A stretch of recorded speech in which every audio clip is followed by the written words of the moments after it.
Surely the owner of a large estate with pigs, chickens, cattle, draught horses, a lake with fish, game in the woods, and an extensive kitchen garden need not bother with rations at all. Yet collect them she did.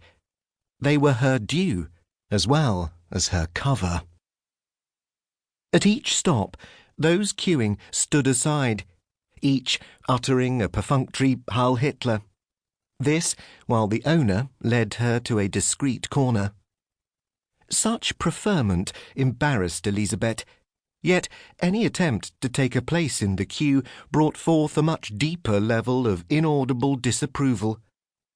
Not even a die-hard Nazi wife or housekeeper, and Graunitz had its share of such people, thought it fitting the wife of the local nobleman should behave like an ordinary mortal. On the transfer of coupons, her rations were produced: tinned sausages and stringy bacon from Denmark, a tiny portion of beef, lentils, pearl barley, and rough bran-like bread, which seemed to contain less and less wheat. There was no butter, fruit, few vegetables other than turnips and potatoes, ersatz coffee and dried milk powder, which, when opened, had a grey colour. The larger allowances were barely enough to feed her, the children, her father, and those servants too old for war service. The provisions for her Polish prisoners, forced to do heavy manual labour, were less by half.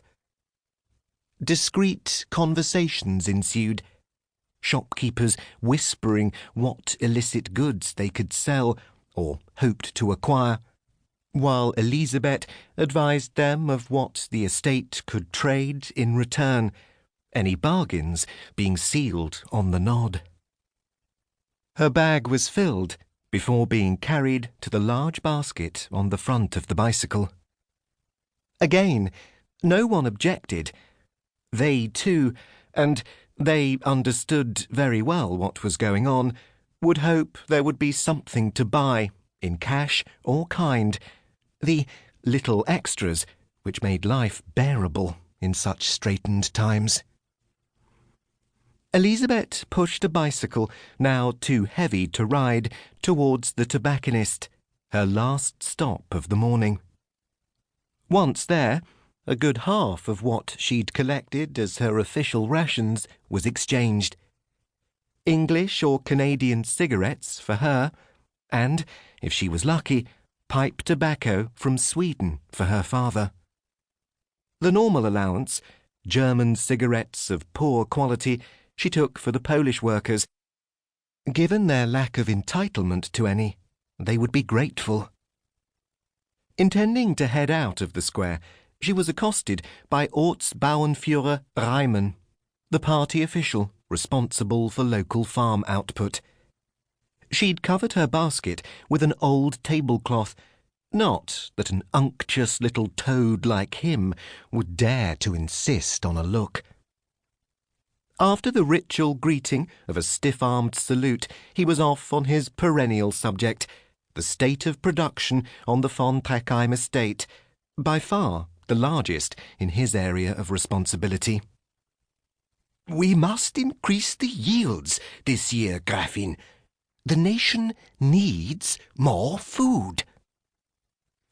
"I lack the fertilizers to do so, Herr Reimann, as we have previously discussed."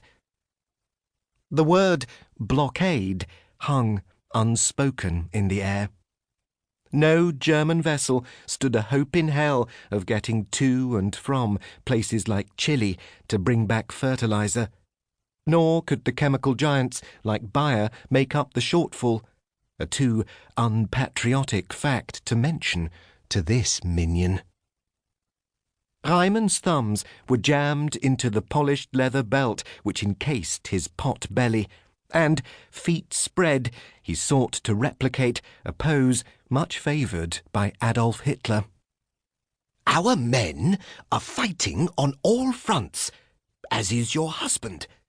It is up to us to fight equally hard. Your Polish labourers